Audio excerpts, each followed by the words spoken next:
পাচারের আগেই শিয়ালদা স্টেশন থেকে আগ্নেয়াস্ত্র উদ্ধার, আগ্নেয়াস্ত্র সহ এসটিএফ এর জালে এই 7mm পিস্তল সহ আরো অনেক কিছু পাওয়া গেল তার কাছ থেকে।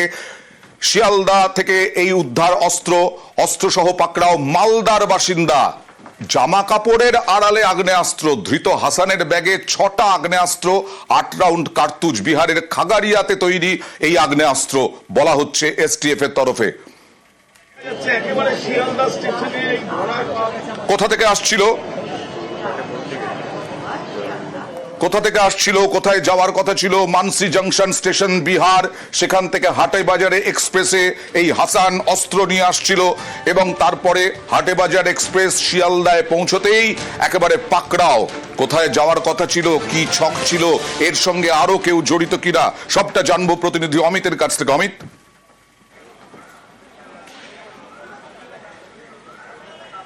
দেখো, হাসান শেখকে নিজেদের কাস্টাডিতে চেয়ে আবেদন করা হয়েছিল কলকাতা পুলিশের এসটিএফ এর তরফে। 31শে মার্চ পর্যন্ত হাসান শেখকে কলকাতা পুলিশের এসটিএফ এর কাস্টাডি দিয়েছে আদালত। তোমাকে জানিয়ে রাখবো, বিহার থেকে আনা এই 6টি আগ্নেয়াস্ত্র অন্য একজন ব্যক্তির হাতে তুলে দেওয়ার কথা ছিল।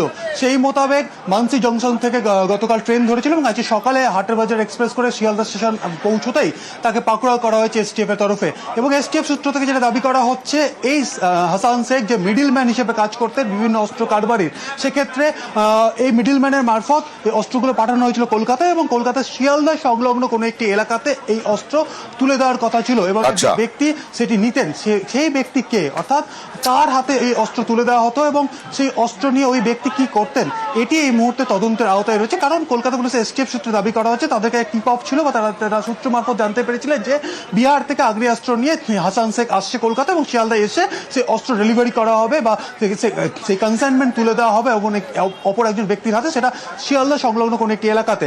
সেই মোতাবেক আজকে সকাল থেকেই এসটিএফ এর যারা কর্মী রয়েছেন তারা কিন্তু শিয়ালদা স্টেশন অপেক্ষা করছিল এবং হাসান ট্রেন থেকে কি জানা যাচ্ছে এই হাসান শেখ কি অস্ত্র কারবারি? সেক্ষেত্রে কাকে তুলে দেওয়ার কথা ছিল? তবে হাসান শেখ হচ্ছে মিডিলম্যান হিসেবে কাজ করে বিভিন্ন অস্ত্র কারবারি। এর আগেও একাধিকবার এর মাধ্যমে অস্ত্র নিয়ে আসা হয়েছে। এই সূত্র কিন্তু এমন কিন্তু টিপ অফ কিন্তু পেয়েছেন এসটিএফ কর্তারা। সেক্ষেত্রে এর আগে কতবার হাসান মারফত বিহার থেকে অস্ত্র এসছে, কাদের কাছে সেই অস্ত্র পৌঁছে দেওয়া হয়েছে, সমস্তটা এই মুহূর্তে তদন্ত করে দেখতে চাইছেন এসটিএফ কর্তারা। সেক্ষেত্রে দেখা যাক তাদের তদন্তে কি উঠে আসে, হাসান শেখের সঙ্গে আরো কেউ জড়িত কিনা। তবে এই হাসান শেখের বাড়ি হচ্ছে মালদায়, মালদার বাসিন্দা। কালিয়াচকে বাড়ি এই হাসান শেখ, অস্ত্র সহ পাকড়াও। মালদার বাসিন্দা, অস্ত্রের কারবারি, বিভিন্ন মিডলম্যান হিসেবে কাজ করত। এখনো পর্যন্ত এসটিএফ এর সূত্রে এটাই পাওয়া গেছে। পোশাকের ফেরিওয়ালা সেই হিসেবে এখানে এই মানসাই থেকে শিয়ালদায় আসার পরেই গ্রেফতার হয়। কালিয়াচকের বাসিন্দা হাসানের বাড়িতে স্ত্রী ও 4 নাবালক সন্তান। তারা জানেই না এই হচ্ছে বাড়ি। অস্ত্র কারবার বিষয়ে জানেন না দাবি স্ত্রীর।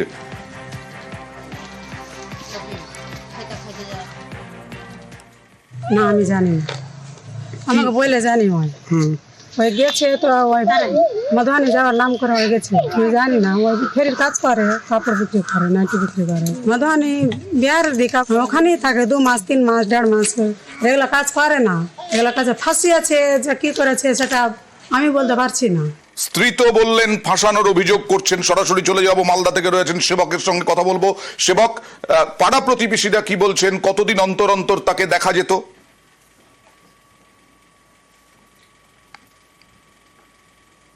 একদমই, দেখো, এই হাসান গ্রেপ্তার হওয়ার পরে আমরা পৌঁছে গিয়েছিলাম নিউজ 18 বাংলা হাসানের বাড়িতে। তার পরিবারের সঙ্গে কথা বলি, তার প্রতিবেশীদের সঙ্গে কথা বলি। এখানে সকলেই হাসানকে চেনে ফেরিওয়ালা হিসাবে। যেমন হরেক মাল, বিভিন্ন খেলনা, প্লাস্টিক, বাসন এসব যেমন করে, একই সঙ্গে জামা কাপড়ের ফেরির কাজ করে। তবে বিহারে যে তার নিয়মিত যাতায়াত ছিল, তার কর্মক্ষেত্রে একটা বড় অংশ বিহার জুড়ে ছিল, এমনটা কিন্তু আজকে জানা যাচ্ছে। এবং মাঝে মধ্যে দীর্ঘ সময় বিহারে থাকতেন। গত 10 দিন আগে মালদায় এসেছিলেন, সপ্তাহখানিক বাড়িতে কাটান। দিন 3 আগে ফের কর্মস্থলে যাচ্ছেন এমনটা বলে তিনি বাড়ি থেকে বেরিয়ে যান। আজকে স্ত্রী সমাজ মাধ্যমে জানতে পারেন স্বামী অস্ত্রসহ ধরা পড়েছে। স্থানীয় বাসিন্দা থেকে পঞ্চায়েতের লোকজন সকলেই বলছেন আগে তার বিরুদ্ধে তেমন কোনো অভিযোগ নেই। ফলে তাকে কি কোনো ফাঁসানো হয়েছে? স্ত্রী যেমন এমন কথা বলছেন, আবার অনেকে বলছেন যে সরকারি খাস জমিতে তার বাড়ি, অত্যন্ত সাদামাটা জীবনযাপন বা আর্থিক মানে এখানে এই যে অস্ত্র উদ্ধার হওয়ার পরে, মানে হাসান শেখকে গ্রেফতারের পরে কি ওখানে পুলিশ গিয়েছিল বাড়িতে, এরকম কোনো খবর? না, এখনো পুলিশ গিয়েছে এমন কোনো খবর নেই। তবে এই হাসান শেখের সম্পর্কে কিন্তু খোঁজ খবর পঞ্চায়েত থেকে নেওয়া হয়েছে। পঞ্চায়েত সদস্য তিনিও আজকে ওই এলাকায় গিয়ে খোঁজ খবর নেন এবং এলাকার লোকজন বলছেন তারা কিছুটা হতবাক হয়েছেন এই হাসানের প্রতিবেশীরা। এই প্রতিবেশীদের কথাই বলছিলাম, পাড়া প্রতিবেশীদের কথা, তারা কি বলছেন একবার দেখাবো। ও তো সব দিনই শুনে এসছি কি ও বাইরে ফেরি করতে যায়, কখন তোমার মাধবানি যায়, তারপরে মানে অনেক জায়গায় ফেরি করে বেড়ায়। ফেরি যেখানে যেখানে মানে দোকানগুলো শিফট হয় সেখানে সেখানে ফেরি করে বেড়ায়। কাপড় থাকে, লেগিস ফ্যাগিস গুলো থাকে। না ওইরকম লোক না। এই কিন্তু ফেরি কাজ করে, বিহারে ফেরি করে। এই যে আপনার হরেক মাল, তারপরে সব রকম জিনিস, প্লাস্টিক খেলনা, হ্যাঁ এগুলো সব বিক্রি করে। না আমরা কিন্তু দেখিনি, আর সেরকম বাড়ি ঘর অবস্থা ঠিক নাই, দেখিনি কোনোদিনই যে এই জিনিসটা, এই ব্যবসা করে। আমরা যেটা জানি যে এইগুলো যুক্ত ছিল না।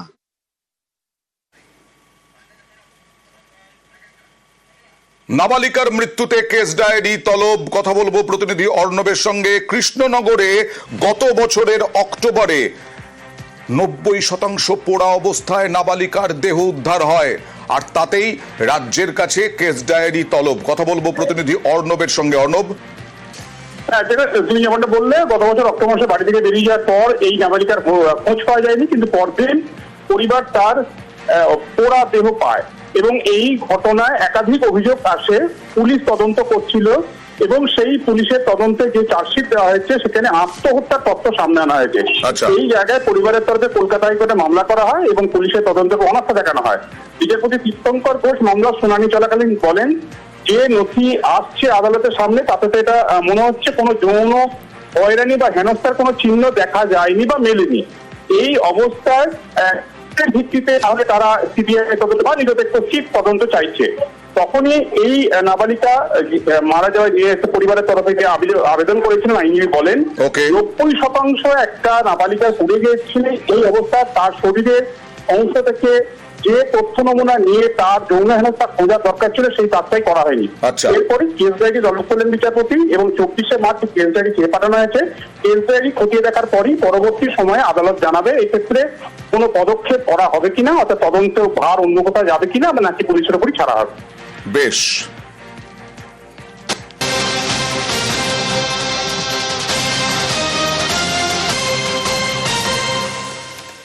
একবার মনে করিয়ে দিই আপনাদেরকে, ট্যাংরায় দে বাড়িতে, চামড়ার ব্যবসায়ী দে বাড়িতে প্রসূন প্রণয়ের বউ, দুই বউ এবং এক কিশোরীর দেহ মিলেছিল।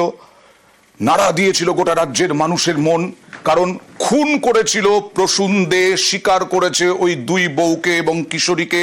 আর এক নাবালক, তাকেও মারতে চেয়েছিল, কিন্তু সেই নাবালক এখন হাসপাতালে ভর্তি। সেই নাবালক যে বেঁচে গেছে, সেই নাবালকের গোপন জবানবন্দি ম্যাজিস্ট্রেটের কাছে। গোপন জবানবন্দি শিয়ালদা আদালতে কি জানতে চায় পুলিশ, কি বের করতে চায়, কথা বলবো প্রতিনিধি অমিতের সঙ্গে। অমিত, দে পরিবারের 3 সদস্যের খুনের ঘটনায় ইতিমধ্যে প্রসূন দে বাড়ি ছোট ছেলে তার 164 গোপন জবানবন্দি ইতিমধ্যে আদালতে হয়েছে এবং অন্যতম সাক্ষী এই মামলার যিনি নাবালক এই মুহূর্তে জেনারেল হাসপাতালে চিকিৎসাধীন রয়েছে, তারও গোপন জবানবন্দি করাতে চাইছে পুলিশ, কারণ তাকেও মারার চেষ্টা করা হয়েছিল।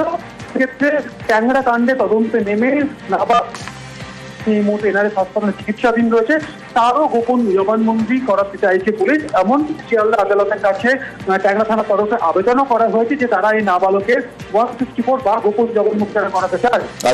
এই আবেদনের পরে শিয়ালদা আদালতের তরফে এনআরএস কর্তৃপক্ষের কাছে এই নাবালকের মানসিক এবং শারীরিক অবস্থা কেমন রয়েছে জানতে চাওয়া হয়েছে এবং এই মর্মে এনআরএস হাসপাতাল কর্তৃপক্ষকে রিপোর্ট দিতে বলা হয়েছে। মেডিকেল রিপোর্ট চাওয়া হয়েছে হাসপাতাল কর্তৃপক্ষের কাছে যে নাবালক কেমন আছে, এবং সেই রিপোর্ট জমা পড়ার পরই আদালত নির্দিষ্ট দিন ঠিক করবে। ওই দিন পুলিশের তরফে নাবালককে শিয়ালদা আদালতের সামনে নিয়ে যাওয়া হবে এবং সেখানে ম্যাজিস্ট্রেটের কাছে গোপন জবানবন্দি দেবে নাবালক। ওকে।